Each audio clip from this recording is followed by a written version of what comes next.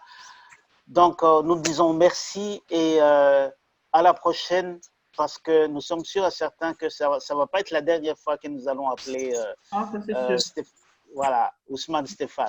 Merci Ousmane Stéphane et à la prochaine, parce que c'est sûr et certain que on vous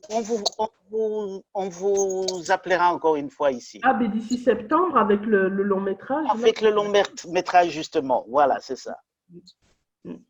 Ok, c'est moi qui vous remercie de m'avoir donné l'occasion de dire certaines choses que j'avais sur le cœur.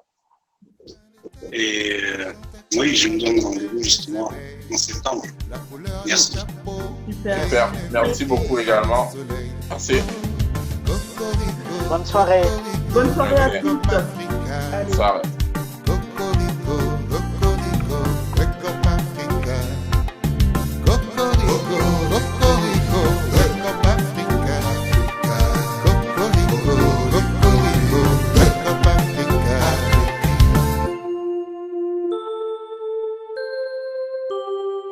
Une Afrique qui pleure, torturée, victime de la barbarie. Pourtant dans ton cœur, l'image de tous tes enfants désunis. Et ce sang qui coule de ces âmes qui tombent fragilise ton destin. Ta beauté et ta lumière s'effondrent au profit